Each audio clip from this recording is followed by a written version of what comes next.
Respected Dr. Pramod Kumar Roy Damoria, Dr. Newt Damoria, the Vishwavidyalaya Dean and Director সকল, Registered Scientists, Professors, Board of Directors member সকল আৰু বিভিন্ন অনুষ্ঠানৰ প্ৰতিনিধিসকল GM NABARD, buyers, sellers, কৃষকৰ প্ৰতিনিধি, কৃষক বন্ধুসকল, মৰমৰ ছাত্ৰ-ছাত্ৰী, নিমন্ত্ৰিত ব্যক্তি, এই অনুষ্ঠানলৈ আৰু সংবাদ মাধ্যমৰ ব্যক্তিসকল। যোৱাকালি মই নাবাৰ্ডৰ দ্বাৰা আয়োজিত এটা অনুষ্ঠানত উপস্থিত আছিলো। তাতো কৃষকে সন্মুখীন হোৱা সমস্যা আৰু নাবাৰ্ডে যাতে কৃষি আৰু আনুষংগিক ক্ষেত্ৰৰ ওপৰত অত্যাধিক গুৰুত্ব আৰোপ কৰে এই কথাটো মই উল্লেখ কৰিছো। এইখন আছিল ষ্টেট ক্ৰিটিক ছেমিনাৰ নাবাৰ্ডৰ। আজি পুৱাই কেন্দ্ৰীয় মন্ত্ৰী শিৱৰাজ সিং চৌহানৰ লগত আলোচনা আছিল, এটা ভিডিঅ' কনফাৰেন্স। দেশৰ প্ৰতিখন ৰাজ্যৰ কৃষিমন্ত্ৰীসকল উপস্থিত আছিল, জ্যেষ্ঠ বিষয়াসকল উপস্থিত আছিল আৰু সেইকাৰণে নিৰ্দিষ্ট সময়ত আহিব নোৱাৰিলো, কণ্টেক্ট পলমকৈ পালোহি। আৰু তাত আমাৰ ৰাজ্যখনে সন্মুখীন হোৱা সমস্যাবিলাকৰ কথা মই উল্লেখ কৰি গৈছো। কাৰণ আমি বৰ্তমান সময়ত বহুত নতুন নতুন প্ৰত্যাহ্বানৰ আমি সন্মুখীন হ'বলগীয়া আছে। প্ৰচুৰ সম্ভাৱনা আছে, অসম তথা উত্তৰ পূৰ্বাঞ্চলত প্ৰচুৰ সম্ভাৱনা আছে, কিন্তু চেলেঞ্জো আছে। আৰু এই চেলেঞ্জবিলাক আমি কেনেকৈ অভাৰকাম কৰিব পাৰোঁ। এতিয়া আজি আলোচনাত মই কৈছো যে যদিও MSP দিয়া হৈছে, কিন্তু ইয়াত হিউমিডিটিটো খুব হাই হোৱাৰ বাবে মইচাৰ কণ্টেণ্টটো বেছি হয়। মাষ্টাৰ্ডত যথেষ্ট আমাৰ কৃষকসকলে চাফাৰ কৰিছে, মাষ্টাৰ্ড কৰে, কৰিও কৰে। গতিকে এই ক্ষেত্ৰত কি স্পেচিয়েল কনচিডাৰ কৰিব পাৰে, কেনেকৈ ভাৰত চৰকাৰে ছাপোৰ্ট দিব পাৰে, সেই কথাটোৰ ওপৰত মই গুৰুত্ব আৰোপ কৰিছিলোঁ। আৰু ইয়াৰ উপৰিও এই কথাটো মাননীয় মন্ত্ৰীগৰাকীয়ে উল্লেখ কৰি গৈছিল যে বৰ্তমান সময়ত কৃষকসকলে অত্যাধিক মাত্ৰাত কীটনাশক ঔষধ ব্যৱহাৰ কৰে, কিন্তু আমাৰ ৰাজ্যখনত কোনো তেনেকুৱা লেব নাই। গতিকে লেবৰ কথা উল্লেখ কৰিছো আৰু তেখেত মাননীয় মন্ত্ৰী অহা 9 তাৰিখে আহিব। আমি ডিটেইলছত গোটেই কথাবিলাক আমি আলোচনা কৰিম বুলি কৈছো। আৰু ইয়াৰ উপৰিও আমি সকলোৱে দেখিছো যে খাদ্যৰ সন্ধানত হাতীবিলাক, বনৰীয়া হাতীবোৰ জংঘলৰ পৰা এতিয়া খেতি পথাৰত নামি পৰিছে। ধান চপোৱাৰ সময়ত বানৰ পৰা আমাৰ অসুবিধা হৈছে। গতিকে প্ৰধানমন্ত্ৰী ফচল বীমা যোজনাৰ জৰিয়তে ছাপোৰ্ট দিব পাৰি নেকি? কাৰণ এইবাৰ দেশৰ মাননীয় প্ৰধানমন্ত্ৰী নৰেন্দ্ৰ মোদী ডাঙৰীয়াই 1 জানুৱাৰীৰ দিনা যিখন কেবিনেট বৈঠক অনুষ্ঠিত কৰিছে, তেখেতৰ বৈঠকত যিখন কেবিনেট বৈঠক অনুষ্ঠিত হৈছে, তাত বহুত কেইটা গুৰুত্বপূৰ্ণ সিদ্ধান্ত গ্ৰহণ কৰিছে। কৃষকৰ সুৰক্ষিত ভৱিষ্যতৰ প্ৰতি লক্ষ্য ৰাখি, কৃষকৰ স্বাৰ্থৰ প্ৰতি লক্ষ্য ৰাখি। কাৰণ আমাৰ দেশ হৈছে এখন কৃষিপ্ৰধান দেশ আৰু আমাৰ ৰাজ্যখন এখন কৃষিপ্ৰধান ৰাজ্য। প্ৰধানমন্ত্ৰী কিষাণ সন্মান নিধি এইবাৰ আমাৰ ৰাজ্যখনৰ 18th ইনষ্টলমেণ্ট, তাত 18 লাখ কৃষক উপকৃত হৈছে, 18 লাখ কৃষক উপকৃত হৈছে। সম্ভৱতঃ 400 কিমান কোটি টকা কৃষকে নিজৰ একাউণ্টত লাভ কৰিবলৈ সক্ষম হৈছে। কিন্তু হৰ্টিকালচাৰ প্ৰডাক্টেই হওক বা অন্য প্ৰডাক্টত কৃষকে নিশ্চিতভাৱে বহুত উপাৰ্জন কৰিব নোৱাৰে। কৃষকসকলক যদি এনেধৰণে ছাপোৰ্ট চৰকাৰে কৰে তেতিয়াহ'লে কৃষকসকল উপকৃত হ'ব, তাত কোনো সন্দেহ নাই। আৰু সেইকাৰণে আজি অসম চৰকাৰেও কৃষকৰ স্বাৰ্থ সুৰক্ষিত কৰিবলৈকে আজি পাৱাৰ টিলাৰ দিছে, ট্ৰেক্টৰ দিছে, থ্ৰেচাৰ দিছে, ৰিপাৰ দিছে, কম্বাইন হাৰ্ভেষ্টাৰ দিছে, এইবিলাকত ৰাজ সাহায্য আছে। আৰু কৃষকসকল উপকৃত হৈছে, কৃষি ক্ষেত্ৰখনলৈ এক পৰিৱৰ্তন আহিছে। মই কৃষি বিশ্ববিদ্যালয়ে যেতিয়াই কিবা অনুষ্ঠান পাতে, পূৰ্বে নিৰ্ধাৰিত যদি ব্যস্ততা নাথাকে মই আহিবলৈ সদায় চেষ্টা কৰোঁ। কাৰণ কৃষি বিজ্ঞানীসকলক লগ পাওঁ। ইয়াত আজি ডাইৰেক্টৰ এক্সটেনশ্যন আছে, ৰিচাৰ্চ আছে, ডিন আছে, গৱেষকসকল আছে। আমাৰ দেশৰ এখন নাম জ্বলা বিশ্ববিদ্যালয়, ইয়াৰ পৰা যিসকলে শিক্ষা কাম কৰি ওলাই গৈছে, বিভিন্ন ফিল্ডত থাকিও কেৱল এই ছেক্টৰতে নহয় অন্যান্য ফিল্ডতো সুনাম অৰ্জন কৰিব পাৰিছে। আৰু এটা কথা ক'ব লাগিব যে আমাৰ কৃষক বন্ধুসকল আছে। মই বিভিন্ন ঠাইত গ'লে দেখা পাওঁ যে ইঞ্জিনিয়াৰিং পঢ়া নাই, অথচ কেতবোৰ নতুন ইন'ভেটিভ আইডিয়া তেওঁলোকৰ আছে, নতুন নতুন যন্ত্ৰ পাতি উদ্ভাৱন কৰিছে। গতিকে আমাৰ যিবিলাক ল'ৰা ছোৱালী কৃষি ক্ষেত্ৰখনৰ লগত জন্মৰে পৰাই জড়িত হৈ আছে, মানে দেখিছে কৃষি কি, এগ্ৰিকালচাৰ কি, সৰুৰ পৰা সেই পৰিৱেশত ডাঙৰ হৈছে। আৰু মই ভাবোঁ তেওঁলোকে যদি কৃষি বিশ্ববিদ্যালয়ত পঢ়া নাই বা মহাবিদ্যালয়ত পঢ়া নাই, মই ভাবোঁ যে তেওঁলোকে যদি অকণমান নিজৰ ব্ৰেইনটোক কামত লগায়, মই ভাবোঁ যে তেওঁলোকেও বিজ্ঞানীসকলৰ দৰেই তেওঁলোকে নতুন নতুন উদ্ভাৱন কৰিবলৈ সক্ষম হ'ব। কাৰণ বহুত প্ৰতিভাসম্পন্ন তেনেধৰণৰ যুৱক যুৱতী, শিক্ষিত যুৱক যুৱতীক মই বিভিন্ন ঠাইত লগ পাওঁ। মই ভাবোঁ যে তুমি যেতিয়া সুধো যে তুমি কৃষি বিশ্ববিদ্যালয়ৰ ছাত্ৰ আছিলে নেকি, নহয়, নতুন চিন্তা আছে। এই যুগটোত তথ্য আৰু প্ৰযুক্তিৰ যুগ, আৰু এই যুগত মানুহে মোবাইলটোৰ জৰিয়তে গোটেই পৃথিৱীখনকে দেখা পায়। তেওঁলোকে অধ্যয়ন কৰিব পাৰে, চাব পাৰে, ওচৰৰ পৰা চাব পাৰে। আৰু সেইকাৰণে মই ভাবোঁ যে তেওঁলোকেও এই কৃষি ক্ষেত্ৰখনলৈ আমূল পৰিৱৰ্তন অনাত এক গুৰুত্বপূৰ্ণ ভূমিকা গ্ৰহণ কৰিব। আপোনালোকে জানে যে দেশৰ মাননীয় প্ৰধানমন্ত্ৰী নৰেন্দ্ৰ মোদী ডাঙৰীয়াই আত্মনিৰ্ভৰ ভাৰতৰ কথা কৈছে।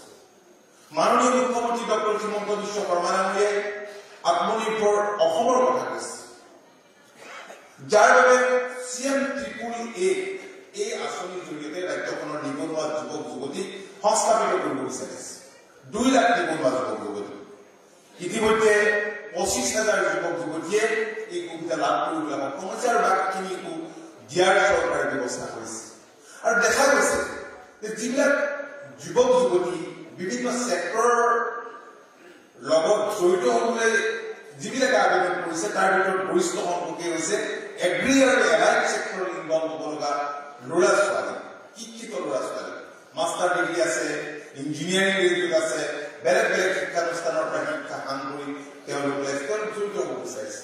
আৰু তাৰ কাৰণে যিখিনি দক্ষতা বিকাশৰ প্ৰশিক্ষণ, সেইখিনিৰো চৰকাৰে ব্যৱস্থা কৰিছে বা কৰিব, যিখিনি দিবলৈ বাকী আছে।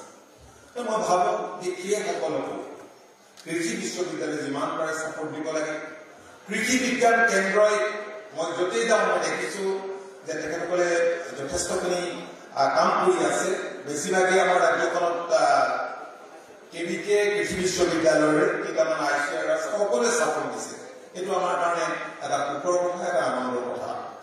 এই নতুন বছৰত আমি ভাবোঁ যে আমাৰ ঐক্যবদ্ধতাই, আমাৰ সংকল্প, আমাৰ দায়বদ্ধতাই আমাৰ সন্মুখত যিবোৰ প্ৰত্যাহ্বান আহে, এনে হাজাৰ প্ৰত্যাহ্বানক ওফৰাই আমি এটা পৰিৱৰ্তন আনিবৰ কাৰণে কৃষি ক্ষেত্ৰখনলৈ আমি যিটো লক্ষ্য স্থিৰ কৰি লৈছোঁ, আমি পৰিৱৰ্তন আনিম।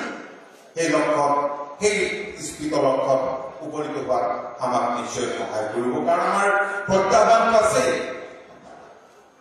পৰিৱেশৰ প্ৰত্যাহ্বান, জলবায়ু পৰিৱৰ্তনৰ প্ৰত্যাহ্বান, biodiversity, land conversion, water scarcity আদি বিভিন্ন সংকটে প্ৰত্যাহ্বান আমাৰ কৃষকসকলক সৃষ্টি কৰি আহিছে। গতিকে সেই প্ৰত্যাহ্বানৰ আমি নিশ্চয় মোকাবিলা কৰিব পাৰিম। এতিয়া বহুত ফাৰ্ষ্ট মডাৰ্ণ ভেৰাইটি ইউনিভাৰ্চিটি উলিয়াইছে।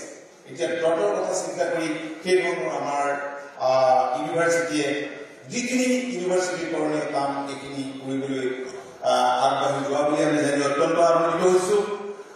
মই মাননীয় উপাচাৰ্য এই বিশ্ববিদ্যালয়ৰ ডক্টৰ বিদ্যুৎ চন্দ্ৰন ডেকা ডাঙৰীয়াক আন্তৰিক ধন্যবাদ আৰু কৃতজ্ঞতা জনাইছোঁ।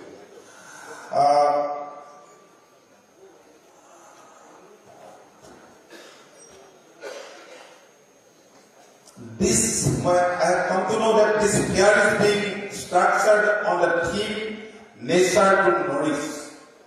Nature to Nourish. Acknowledging the need to protect the environment, restore damaged ecosystems for the rapid sustainable agricultural growth along with the development of Northeast region.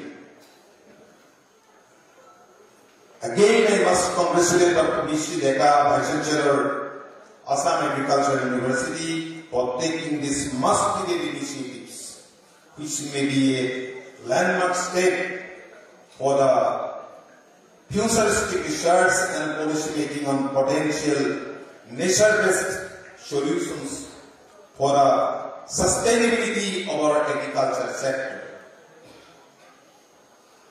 Farming is one of many sectors defined by technological advancement in the 20th century and navigating dramatic environmental changes on the 21st century. Among them, increased uncertainty in weather patterns, water insecurity, and soil degradation are leading in nation.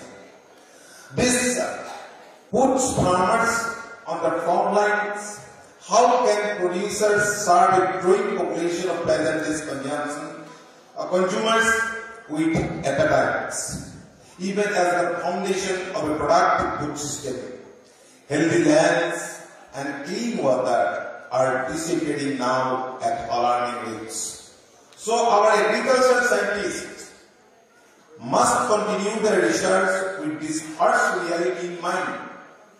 The main priorities of our research must be the coexistence of nature and human being.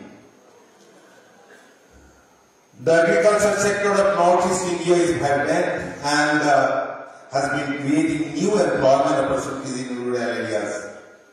I am very happy to see a young lady from Manipur, from Shobal district of Manipur. The Manipuris, Meiteis, especially what I have seen in the past, visiting different places of Manipur, they are very dynamic. I saw a market, women marketing at Impal. It is really, we are thankful to them. মই ভাবো যে আমাৰ অসমীয়া মহিলাসকল এতিয়া মই বৰাকভেলীত মই দেখিছোঁ তাত যিসকল মণিপুৰীয়ে বসবাস কৰি আছে বৰাকভেলীত তাত কেইগৰাকী উইমেন মই মেইটি কমিউনিটিৰ মহিলাক লগ পাইছিলোঁ। তেওঁলোকে তাত ফাৰ্মাৰ্ছ প্ৰডিউচাৰ্ছ কোম্পানী কৰি তেওঁলোকে যথেষ্টখিনি কাম কৰিছে, বহুতখিনি কাম কৰিছে সংগঠিত ৰূপত। ঠিক তেনেকৈ এখন জিলা আছে, আমাৰ ফাৰ্মাৰ্ছ প্ৰডিউচাৰ্ছ এটা কোম্পানী আছে, তাত নাগা আছে অৱশ্যে। তেওঁলোকে পাইনএপল খুব ভালদৰে তেওঁলোকে প্ৰডিউচ কৰিছে, যিখিনি ডুবাইলৈকে তেওঁলোকে এক্সপৰ্ট কৰিবলৈ সক্ষম হৈছে। গতিকে অসমৰ প্ৰডাক্ট এতিয়া এক্সপৰ্ট হৈছে, যিটো কথা অসমৰ কৃষকসকলে হয়তো কেতিয়াও পূৰ্বতে কল্পনা কৰিব পৰা নাছিল। 2022-23 আপোনালোকে জানে যে অসমৰ 4,000 কোটি টকাৰ প্ৰডাক্ট বিদেশৰ বজাৰলৈ গৈছে। 4,000 crores য'ত অৱশ্যে চাহেই তাৰ ভিতৰত বেছি 2,200 কোটি টকা মানৰ চাহ আৰু 1,800 কোটি টকা মানৰ অন্যান্য এগ্ৰিকালচাৰ প্ৰডাক্ট। এইটো এটা আমাৰ কাৰণে ভাল কথা।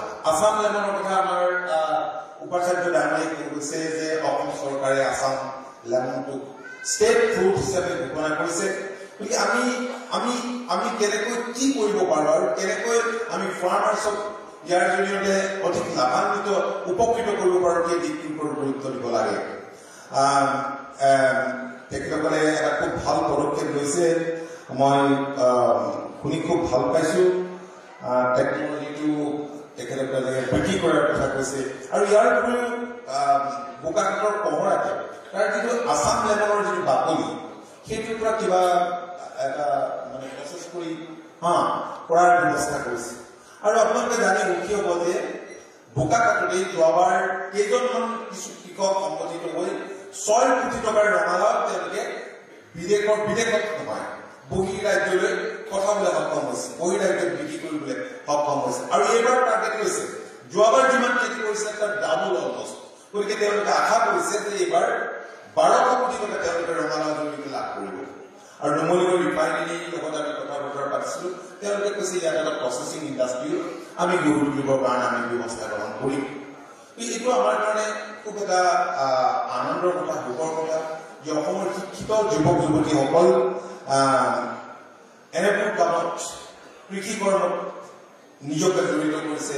আৰু ইয়াৰ জৰিয়তে আমি কি হ'ব, আমাৰ গ্ৰাম্য অৰ্থনীতিৰ বুনিয়াদটো শক্তিশালী হ'ব, অৰ্থনৈতিক ভেটি মজবুত হ'ব। যোৱাকালি নাবাৰ্ডে যিখন সভা পাতিছিলে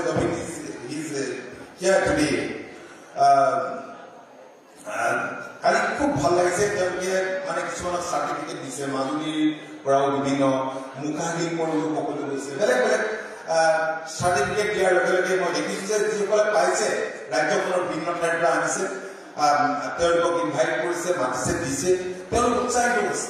আজি বিশ্ববিদ্যালয়ে যিখিনি কাম কৰিছে, কেইবাগৰাকী কৃষকক মই দেখিছোঁ, জামুগুৰিৰ কৃষকক দেখিছোঁ, মণিপুৰৰ দেখিছোঁ, মেঘালয়ৰ দেখিছোঁ, মেঘালয়ৰ কৃষকগৰাকী কৈছে চিপ প্ৰডাকশ্যন কৰে, নলবাৰীৰ কৃষকক দেখিছোঁ, নলবাৰীৰ কেইগৰাকী কৃষকে সাংঘাতিক ধৰণে তেওঁলোকে মাছ উৎপাদনৰ গুৰুত্ব দিছে, ৰঙালাও উৎপাদনৰ গুৰুত্ব দিছে। কৃষি ক্ষেত্ৰখনলৈ লাহে লাহে যি পৰিৱৰ্তন আহিছে, মই ভাবোঁ যে আৰু অনাগত দিনত পৰিৱৰ্তন আহিব আৰু ইয়াৰ জৰিয়তে আমাৰ ৰাজ্যখন অৰ্থনৈতিকভাৱে শক্তিশালী হ'ব। আজি মই কৈছোঁ যে প্ৰধানমন্ত্ৰী ফচল বীমা যোজনা অৱশ্যে উল্লেখ কৰি গ'লোৱেই নেকি, এই যে এনেধৰণৰ ক্ষয়ক্ষতি হয় তেওঁলোকক কিবা চাপৰ্ট দিব পাৰি নেকি, এই কথাটো বিবেচনা কৰাৰ কথা কৈছোঁ। এতিয়া বহুত শাক পাচলি বিভিন্ন ঠাইৰ পৰা গুৱাহাটীলৈ বা তেনেধৰণে কেন্দ্ৰীভূত কৰা হয়। টপ আপ ছাবচিডি যদি ভাৰত চৰকাৰে দিয়ে তেন্তে ফাৰ্মাৰ্ছসকল আৰু উৎসাহিত হ'ব, গতিকে এইবোৰ কথাও আমি চিন্তা কৰিছোঁ। আজি কেইদিনমানৰ আগতে মই কাৰ্বি আংলঙত গৈছিলোঁ, কাৰ্বি আংলঙত তাত জুডিমা ফেষ্টিভেল পাতিছিলে। জুডিমা ফেষ্টিভেলত মই দেখিছোঁ যে বিশ্ববিদ্যালয়ে যথেষ্টখিনি ছাপৰ্ট দিছিলে জুডিমা বনোৱাত, আৰু সেই জুডিমা এতিয়া ভালদৰে তেওঁলোকে বিভিন্ন ঠাইত মানে বাহিৰলৈকে পঠাবৰ কাৰণে তেওঁলোকে বহু ধৰণৰ পৰিকল্পনা কৰিছে। আৰু মই ডিমাণ্ডছত দেখিলোঁ তাত প্ৰায় বাফেলো আছে। মই গাখীৰ উৎপাদনৰ কথা ক'বলৈ গৈ এই কথাটো ক'ব খুজিছোঁ যে ডিমাণ্ডছত 17,000 মান বাফেলো আছে, আৰু এইবিলাকক অকল মিট পাৰ্পাছত মাংসৰ কাৰণে ব্যৱহাৰ কৰা হয়। আৰু মানুহৰে কিন্তু বেছিভাগ সময় জংঘলত থাকে, যেতিয়াই মাংসৰ প্ৰয়োজন হয় আনি মাংস কাটে। কিন্তু গাখীৰৰ কাৰণে এই বাফেলোক যদি আমি ব্যৱহাৰ কৰোঁ, মই ভাবোঁ যে তেতিয়াহ'লে আৰু বেলেগ ধৰণেৰে আমাৰ কৃষকসকল লাভান্বিত হ'ব আৰু প্ৰচুৰ সম্ভাৱনা আছে। তাত আজি ইয়াত প্ৰাকৃতিক খেতিৰ ওপৰত এখন ইয়াত কিতাপ লিখিছে, আৰু আমাৰ থলুৱা যিবিলাক প্ৰডাক্ট এইটো হৰ্টিকালচাৰ ফুড তাৰ ওপৰত লিখিছে। এইবিলাক পঢ়িলে আমাৰ কৃষকসকল নিশ্চিতভাৱে উপকৃত হ'ব। আজি ইয়াত যিবিলাক কৃষক আহিছে আপোনালোকে এইবিলাক লৈ যাওক, এইবিলাক লৈ ভালকে পঢ়ক, মানে দেখি শুনে, মানুহে ঠেকি শুনে। গতিকে আপোনালোকে এইবিলাকৰ জৰিয়তে আমাৰ কৃষি ক্ষেত্ৰখনলৈ কেনেকৈ পৰিৱৰ্তন, মানে কি কি কৰিব আপোনালোকে ভৱিষ্যতে পাৰে, আপোনালোক কেনেধৰণে উপকৃত হ'ব পাৰে, ৰাজ্যখনৰ অৰ্থনৈতিক ভঁৰাল কেনেধৰণে চহকী কৰিব পাৰে, মই ভাবোঁ যে সেইখিনি কথা আমাৰ কৃষকসকলেও নিশ্চয় ভাবিব পাৰিব আৰু ইয়াৰ জৰিয়তে কৃষকসকল উপকৃত হ'ব। মই বিশেষ আৰু নকওঁ, সকলোকে ধন্যবাদ জনাইছোঁ।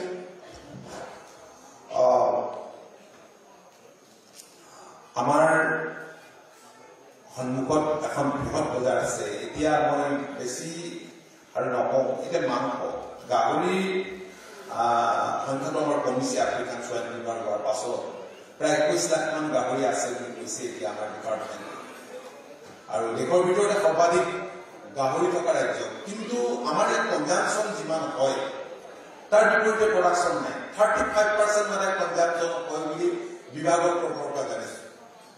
গাহৰি আজি বহুত মানুহে, অসমৰ মানুহে, বিভিন্ন জাতি জনগোষ্ঠীৰ মানুহে পৰম্পৰাগতভাৱে কোনে গাহৰি এখন বিশাল বজাৰ আমাৰ ৰাজ্যখনতেই নহয় উত্তৰ পূৰ্বাঞ্চলৰ এই বজাৰখন আমি দখল কৰিব পৰাৰ প্ৰচুৰ সম্ভাৱনা আছে কিন্তু সেই কামটো আমি কৰিব পৰা নাই যাৰ কাৰণে আজি অসমৰ মানুহক কোৱা বুলি উত্তৰ পূৰ্বাঞ্চলৰ মানুহক কোৱা বুলি কোনোবাই পাঞ্জাবত ফাৰ্মিং কৰিছে হাৰিয়ানাত ফাৰ্মিং কৰিছে এই কামখিনি আমি আমাৰ যুৱকসকলক কেনেকৈ জড়িত কৰিব পাৰোঁ কেনেকৈ এনকাৰেজ কৰিব পাৰোঁ আৰু উত্তৰ পূব আৰু দক্ষিণ পূব এছিয়াৰ মাজত আমি কৃষি বাণিজ্য সম্পৰ্ক আমি কেনেকৈ বৃদ্ধি কৰিব পাৰোঁ এই কথাখিনি নিশ্চিতভাৱে গুৰুত্বপূৰ্ণ কথা আৰু পৰম্পৰাগতভাৱে প্ৰাকৃতিকভাৱে আমাৰ ৰাজ্যখন সম্পূৰ্ণভাৱে ৰাষ্ট্ৰ ভৌগোলিক স্থিতি ইয়াৰ স্বকীয় বৈশিষ্ট্যৰে ভৰা মাটি জলবায়ু এইবিলাকে ইয়াত যিবিলাক উৎপাদন হয় শস্য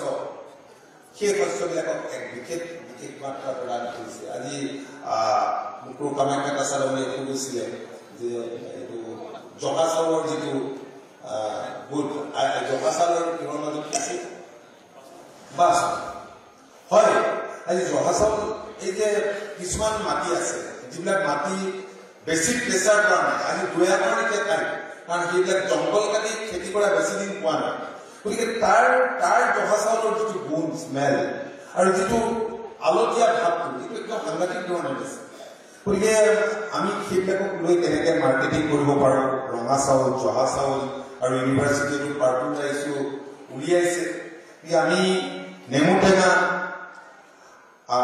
এইবিলাক আমি কিদৰে আন্তৰ্জাতিক বজাৰত চাহিদা বৃদ্ধি আমি কৰাব পাৰোঁ কি কৰিলে আমি বজাৰখন দখল কৰিব পাৰোঁ মই ভাবোঁ যে এই কথাবোৰ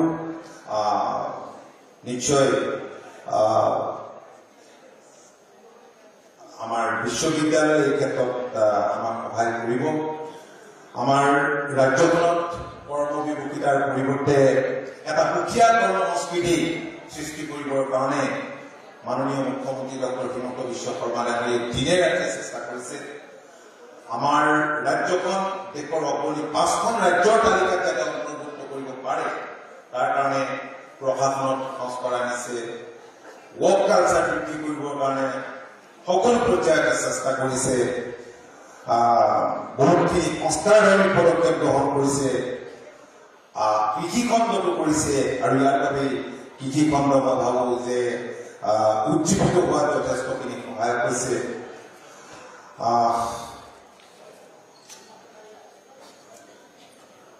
মুখ্যমন্ত্ৰী শৰ্মা ডাঙৰীয়াই গ্ৰহণ কৰা এনেকুৱা পদক্ষেপৰ বাবেই গ্ৰাম্য অঞ্চলৰ জনসাধাৰণৰ ক্ৰয় ক্ষমতাও বৃদ্ধি পাইছে আৰু ৰাজ্যখনৰ যুৱ প্ৰজন্মৰ যিবিলাক কৃষি খণ্ডৰ লগত জড়িত হৈছে আনুষংগিক খণ্ডৰ লগত জড়িত হৈছে তেখেতসকলে ইয়াত জড়িত হৈ এই বৃদ্ধিও যে এটা সন্মানজনক বৃদ্ধি ইয়াক উপলব্ধি কৰিবলৈ সক্ষম হৈছে গতিকে মই ভৱিষ্যতৰ দিনত বিশ্ববিদ্যালয়ৰ পৰা আৰু অধিক তৎপৰতা এইবোৰ দিশত আশা কৰিছোঁ সকলোকে মই আকৌ এবাৰ ইংৰাজী নতুন বছৰৰ শুভেচ্ছা জনাইছোঁ আমি ডাবুল টপিকক লৈ কিছুদিনৰ আগতে বিশ্ববিদ্যালয়ৰ চৌহদত এখন সভা অনুষ্ঠিত কৰিছিলোঁ তাত 11খন জিলাত নিমন্ত্ৰণ কৰা হৈছিল বিশ্ববিদ্যালয়ৰ উপাচাৰ্য ডাঙৰীয়া কৃষি বিজ্ঞানীসকল আমাৰ এগ্ৰিকালচাৰ প্ৰডাকশ্যন কমিশ্যনাৰ ধৰি হৰ্টিকালচাৰ বিভাগ এগ্ৰিকালচাৰ বিভাগৰ বিষয়া আৰু ফাৰ্মাৰ্ছসকলো কিছুমান ফাৰ্মাৰ্ছ প্ৰডিউচাৰ্ছ কোম্পানীয়ে অংশ লৈছিল এতিয়া নামনি অসমৰ বহু জিলাত দেখা যায় যে ডাবল ক্ৰপিঙত গৈছে বহুত ফাৰ্মাৰ কিন্তু উজনি অসমৰ বহু খেতিয়কে এতিয়াও নিজৰ মাটি টুকুৰা চন পেলাই থয় আমাৰ ৰাজ্যখনত শালি ধান খেতি কৰি চন পেলাই থোৱা মাটিৰ পৰিমাণ প্ৰায় 10 লাখ হেক্টৰ গতিকে এই চন পেলাই থকা পেলাই ৰখা মাটিবিলাকক কিদৰে আমি খেতি কৰিব পাৰোঁ সেইটো আমাৰ কাৰণে এটা মই ভাবোঁ যে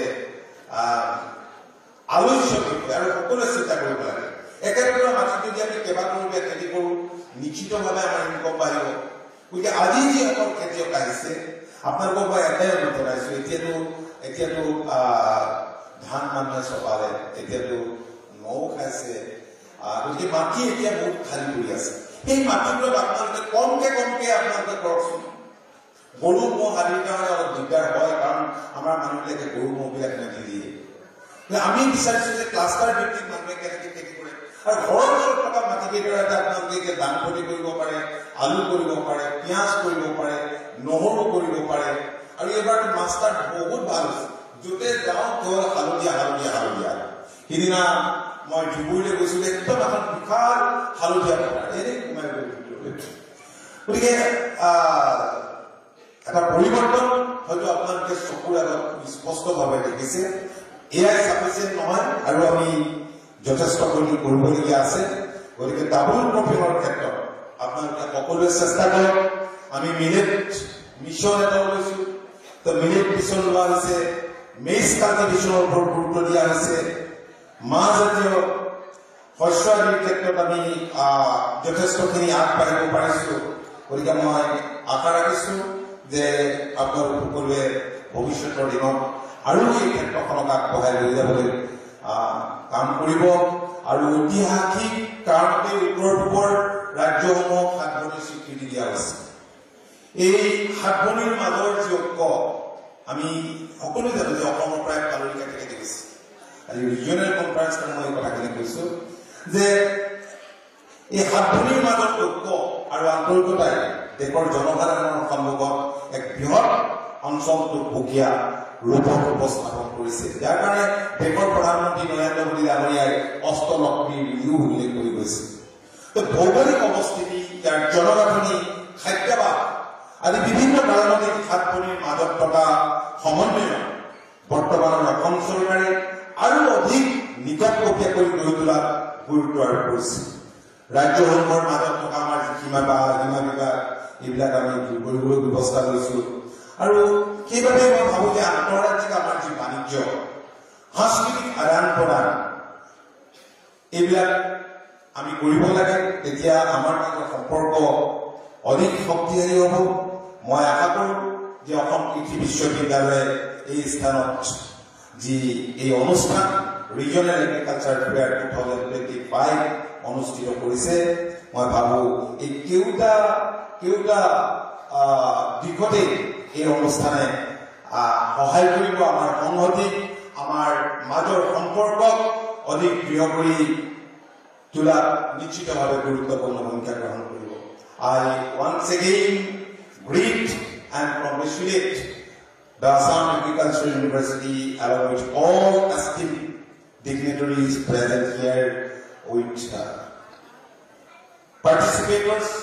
I am sure that this venture will be judged as one of the best events in its style in near future. Thank you all. Thank you. Namaste.